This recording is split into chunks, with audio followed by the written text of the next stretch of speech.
L'actualité locale et régionale en continu.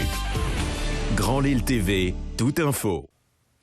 Lundi 18 juillet, bienvenue à toutes et à tous. Bon début de semaine. Le soleil nous accompagne en ce lundi. Un beau ciel bleu et des températures qui vont grimper jusqu'à 28 degrés dans la métropole lilloise.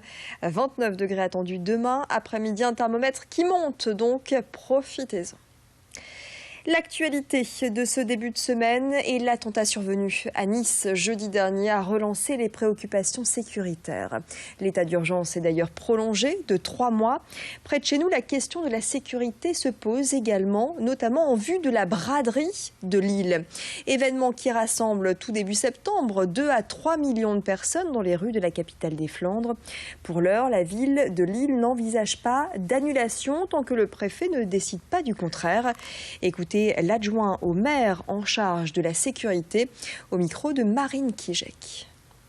Bien sûr, la première des choses, c'est une pensée très émue pour Nice et surtout pas de précipitation dans des décisions dans un sens ou dans l'autre concernant notre braderie. Nous adaptons aux circonstances systématiquement.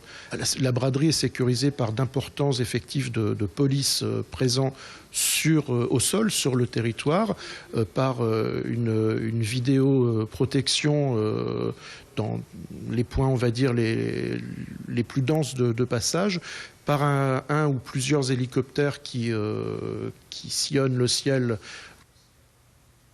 Dans le reste de l'actualité, l'inquiétude des habitants de Comines. La ligne TER en direction de Lille est menacée de fermeture. Elle passe par Vambrechy, Marquette, La Madeleine et elle devrait disparaître en 2019 si aucun financement n'est trouvé. Une ligne déjà affaiblie en raison de son état. La vitesse est donc limitée à 60 km/h.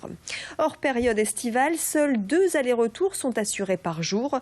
20 à 30 millions d'euros de travaux seraient nécessaires pour la remettre en état, 50 millions pour l'électrifier. L'Union des voyageurs du Nord a lancé une pétition pour défendre cette ligne. Elle a déjà rassemblé 355 signatures. Écoutez l'un des membres de cette Union de voyageurs, interrogé par Alison Pelletier. On souligne aussi l'offre horaire. On a retrouvé des horaires de 1981 et on les a comparés avec les horaires actuels. On a eu une baisse du nombre de trains de 46%. Ce qui est énorme, donc ce qui montre aussi le désintérêt des élus pour cette ligne aujourd'hui. On a aussi souligné l'état des infrastructures et on a fait un point gare par gare avec tous les problèmes qu'il y a en gare. On a ici en gare de Comines, on n'a pas d'abri. Le hall de la gare est fermé quand les trains sont là. On a la gare de Delémont par exemple où le quai c'est de la boue. On a les gares de Sainte-Marguerite et Marquette où la moitié des quais sont condamnés parce qu'ils ne sont pas entretenus. Donc parfois on peut se retrouver à descendre dans l'herbe. On a plein de cas comme ça et on a souligné point par point tous ces sujets-là dans le document. L'accouchement est un moment unique dans la vie d'un couple. Alors pour se préparer au mieux à l'arrivée de bébé, la maternité Paul Gelé à Roubaix propose des ateliers de préparation à la naissance. Différents thèmes sont abordés, l'accouchement bien sûr, mais aussi l'allaitement, les suites de naissance, le retour à la maison. Une manière de rassurer les mamans ou futures mamans. Et la maternité Paul Gelé a mis en place des ateliers plus pratiques pour apprendre le lavage ou le portage de bébé, mais aussi des ateliers yoga qui permettent d'appréhender la naissance de manière sereine. Et certains ateliers ne sont pas exclusivement réservés aux mamans. Explication complémentaire avec cette sage-femme que nous avons rencontrée. On a justement mis en place également un atelier qui s'appelle l'atelier autour de la naissance, qui a lieu les premiers vendredis du mois, pour justement expliquer aux mamans tout ce qu'on peut leur proposer aussi à l'extérieur au niveau des réseaux. Et ce jour-là, les papas peuvent venir.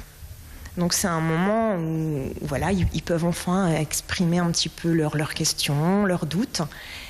Et les mamans également qui ont accouché reviennent avec leur bébé pour partager leur expérience de maman, leur retour à la maison, leur expérience aussi de l'accouchement. Donc c'est vraiment un grand moment de partage.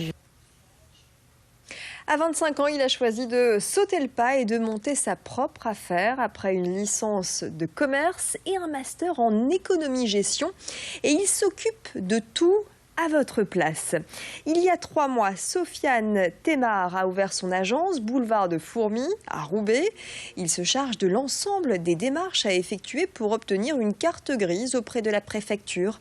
Pour cela, il est habilité par l'État.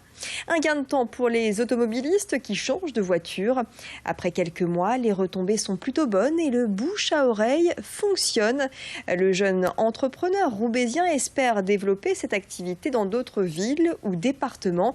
Il ne compte pas en rester là. Je vous propose de l'écouter. La première agence, on l'appelait Zencar 59. Donc c'était un petit clin d'œil au nord. Et on aimerait aussi développer ça sous forme de franchise ou bien tout simplement développer ça de notre propre gré dans d'autres départements. Du fait qu'il y a de la demande, les préfectures sont débordées en ce moment, il y a beaucoup de boulot pour eux. Donc on est là aussi pour les soulager et répondre à une demande qui est sans cesse en développement. Donc là, à partir du mois de septembre, logiquement, on sera 3 personnes dans le magasin, de manière à répondre encore au mieux à la clientèle. Voilà donc pour ce portrait du jour. Excellente journée à vous tous sur Grand Lille TV. Restez avec nous. L'info continue à suivre. La météo des plages également. Très très belle journée.